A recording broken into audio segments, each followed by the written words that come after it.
So this video just reviews some of the things that we talked about in the introductory lesson. So remember that a ratio is comparing measures that have the same unit. So I can look at a ratio of, if I look around the classroom, I can look at ratio of boys and girls. I can look at a ratio of, if I'm an athlete, I can look at the ratio of soccer balls to basketballs and so on and so forth. So a very quick, brief review. In this picture, I have 3 squares and I have 2 triangles. So the ratio of triangles to squares would be 3 to 2. Remember, I can write it like that, or I can write it as a fraction.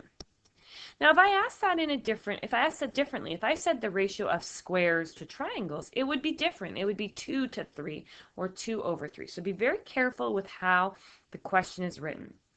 Then remember in the introductory lesson, we also talked about this idea of part-to-part ratio, and that is an example of a part-to-part. It's one part, the squares, to the other part, the triangles. Or sorry, in this case, it's the triangles to the squares. Now, when I ask this question, the ratio of squares to total shapes, that would be 3 to 5. Or again, I could write it as a fraction. Be careful. Total shapes means the squares and the triangles combined. That is an example of part to whole. And that concept is going to become really important as we do some word problems and some application examples. Proportion is extremely useful. So for example, if I'm painting my house, I buy a can of paint. So here's my can of paint, and on the can of paint, usually there may be 2 liters. On the can of paint, it will say, actually, I take that back. I don't think they're 2 liters. I think they're usually like, I need to have a can of paint in front of me. I think there's something usually like 3.98 liters or something like that. And on the can of paint, it will say something like, this gallon, in the US they use gallons, or this jug of 3.98 liters can cover, let's say it will say 24 square meters. So a jug will have something like that on the paint can. And then you're at the store, you're at Home Depot or somewhere like that, and going, okay, great. How much paint do I need to buy? And so what you need to do is have a sense of what's the square area of your walls. What is it that you're wanting to paint? How much is the area of my walls? And then how many cans do I need to buy? And that is a ratio, and you can create what's called a proportion. A proportion is just one ratio equal to another ratio. So for example, you can say 3.98 liters covers 24 square meters. By the way, I just made up that number. I don't actually know. You'd have to actually look at it. A can of paint. I don't have one in front of me. And then you could say, well, I know that I would like to paint 190 square meters. How many cans am I going to have to buy? And I can put a little X there or a question mark or whatever, but usually in math, when there's something I don't know, I can use a variable. That we learned that in the algebra unit. So this is going to be connecting with some of the things that we learned in algebra. This is called a proportion. I make one ratio equal to another ratio. Notice I put paint on top. Oh, that's not working for me. I put paint on top and I put area on the bottom. And I'm doing the same thing on this side. I have area on the bottom and I have paint on top. And I can actually, later on, we're going to learn a way that we can actually use math to solve this problem quite easily. And I can estimate how much paint I know I need to buy at the store. So proportions and ratios are used all the time. You see them on the highways, this many kilometers per hour, that's a rate. It's the same thing. You can create a proportion with that.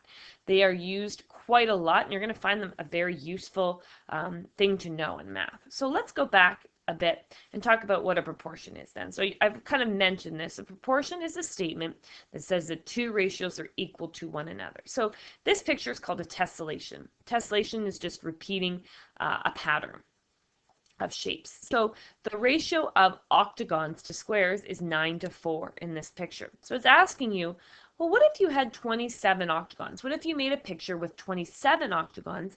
How many squares would you have? To solve that, you can make a proportion. So this is one way of writing a proportion, but you're going to find with proportions, this one is much more useful. Writing them as a fraction is much more useful. And so now when you look at this, you can say, hey, wait a minute. How did I go from 9 to 27? Well, I just multiplied by 3. So guess what? I'm just going to multiply by 3, and I can get that x is 12. So I know that if I had 27 octagons, I'm going to have 12 squares. So let's try that out. We've got a whole series of proportions down here. Now the first one is not written in the useful form. So why don't we change it? We can put it in the useful form. And we can do the same thing. We can look at it and we can say, how did I go from 6 to 24? I multiplied by 4. So whatever I did to the bottom, just like equivalent fractions, whatever you do to the bottom, you do to the top. I'm going to multiply that by 4, and I get 12. Let's do the same thing here. How did I go from 4 to 16? I multiplied by 4. So I'm going to do the same thing to the bottom, and I get 8. Now, this one's an interesting one. There's two ways you can look at it. You can ask yourself, how did I go from 35 to 7? And you can say I divided by 5. So 10 divided by 5 must be 2.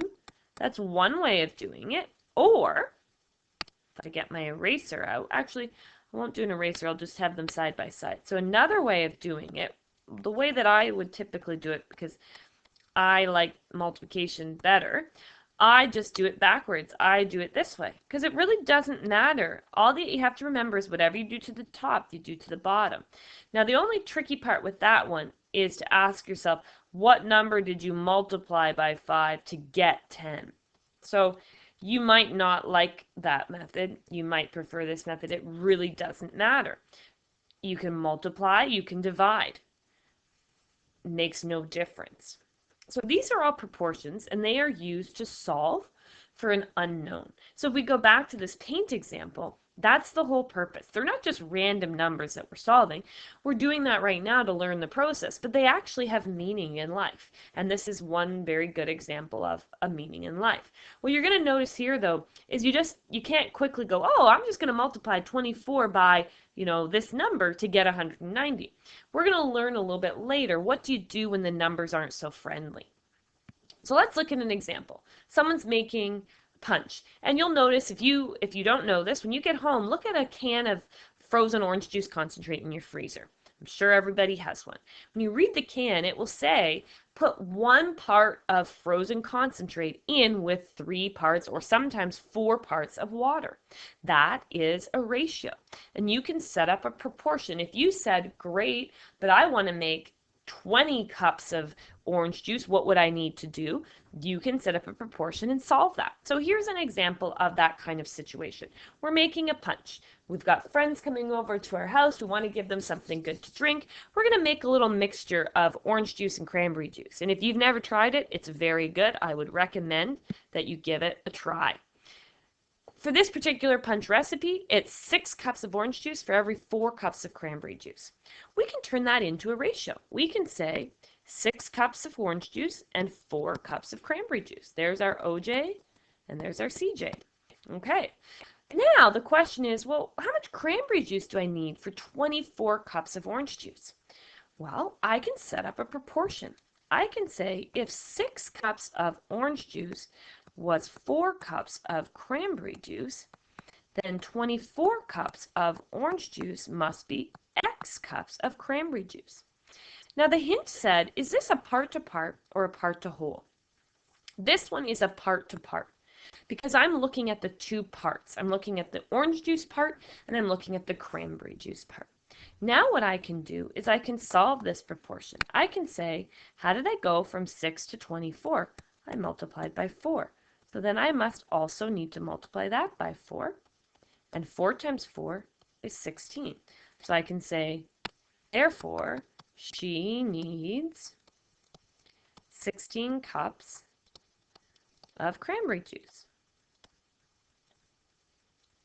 One thing to be very careful of when you're doing these types of questions, notice that if I put orange juice on top and cranberry juice on the bottom, I need to keep that consistent. I need to put orange juice on top and cranberry juice on the bottom.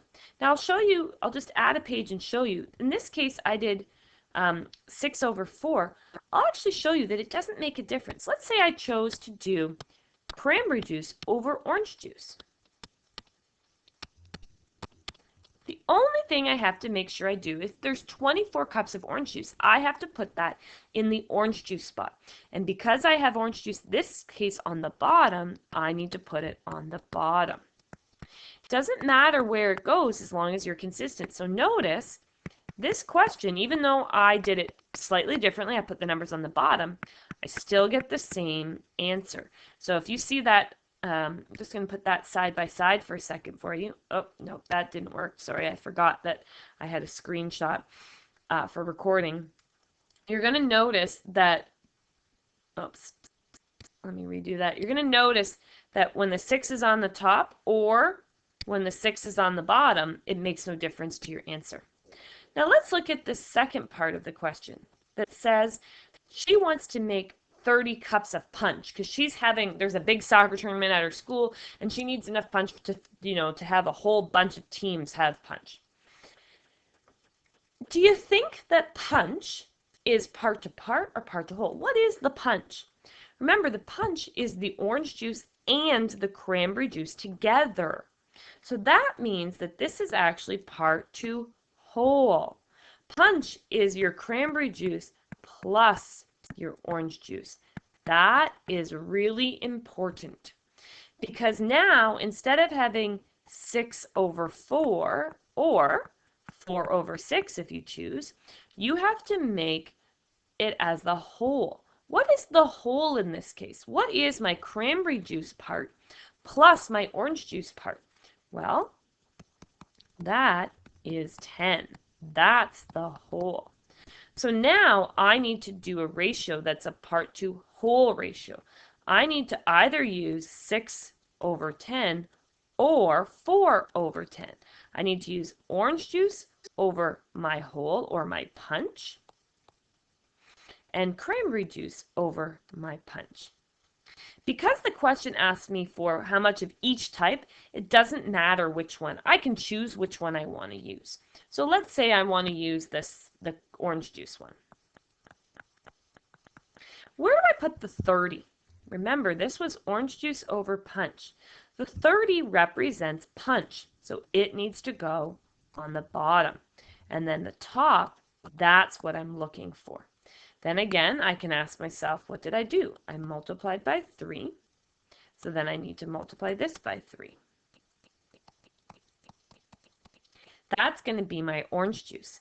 To get my cranberry juice, I can either do 4 over 10, so I can do another proportion, 4 over 10 equals x over 30, and I can find cranberry juice, or I can just do the punch minus the orange juice and I can get cranberry juice. Both ways work, and then I can put my sentence, therefore she needs 18 cups of orange juice and 12 cups of cranberry juice. The main thing here, the most important thing to keep in mind is you have to identify, is it part to part or part to whole? If it's part to whole, you need to know what the whole is.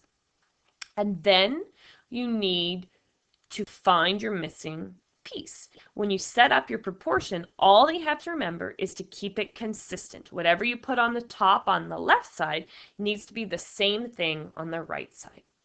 So let's look at what happens when we don't have friendly numbers. So for example, in this case, 10 doesn't go into 15. I mean, it's not too bad. I know that 10 times 1.5 is 15, but it's still not great, and they do get more complicated. Like, for example, in this paint question, 24 doesn't easily go into 190. So how am I going to do this? Well, there's a method called cross-multiplying and dividing. It involves 2 steps. So step 1. Step 1 is to cross-multiply. So when I show that, I'm going to show, here was my proportion. I have to multiply the things that are diagonally across from each other. So 10 times x is 10x. 4 times 15 is 60. That's step 1. That is cross multiplying. And I'm going to show that step. I'm going to show what my cross multiplication was. And I wrote 16, sorry, it's 60. Step 2, it's called cross multiply and divide. So step 2 is to divide. Look at this question. Isn't it very familiar to you? Doesn't it look like the algebra equations that we just learned? How do I solve for x? How do I get rid of 10 times x? Well, all I need to do is divide by what's with the x. Whatever I do to one side, I have to do to the other. And then I get my answer of 6. You must show all work. It is quite possible to skip right to the answer by just using your calculator. You could do this all on your calculator, but we want you to learn the process. We want you to show all your steps. So let's go through a couple more examples. So step 1, cross multiply. So we're going to multiply the things that are diagonally across. You'll notice also that I like to put the x on the left. So I always start with the thing wherever the x is, I start with that one. And then the other two numbers that don't have the x, I do that second. So my first step, cross multiply. 8 times x is 8x. 7 times 20 is 140. My second step is to divide. So remember, you divide by whatever's with the x. In this case, there's an 8 with the x. So I'm going to divide both sides by 8. Now in this case, you're going to get a decimal. And that's okay. That happens sometimes when you have numbers that aren't friendly numbers. Let's look at the second one. Now the second one's written in that other format, which isn't as useful. So let's write it in the useful format first. Then let's do our first step, which is to cross multiply. Again, I'm going to start with the term that has the x in it, so 15 times x. And then I'm going to do the 6 times 25. Now I'm going to divide both sides by whatever's with the x. And that's going to be, in this case, 15. So I'm going to divide both sides by 15. And in this case, I get x equals 10. So that's how you cross multiply and divide. You can use this always. You can use it if the numbers are friendly. You can use it if the numbers are not friendly. This method here really only works when the numbers are friendly. Again, with this method, you must show all work. You can't just get an answer. You have to show where that answer comes from. So you're showing these arrows with my multiplication. That's your work. So let's look at an example, another application type example. So we're out planting trees. Earth Day's coming up. We're out planting trees. So every 3 maple trees that Daniel plants, Olivia's going to plant 4 pine trees. So that becomes a ratio. So this says Olivia plants 196 pine. How many would Daniel plant? So our first job is to think, is this part to part or part to whole? It's talking about pine trees and maple trees. Then that means it's talking about the 2 parts. So it's part to part. So now we need to set up a part to part ratio. So from the original question, we know that it's 3 to 4. So we can write 3 over 4. Now we might want to make a note that that's maple trees over pine trees. So where do we put the 196? Does it go on the top or does it go on the bottom? Hopefully you realize, oh, it's going to go on the bottom because that's where pine trees goes. And the top is where we can put our x.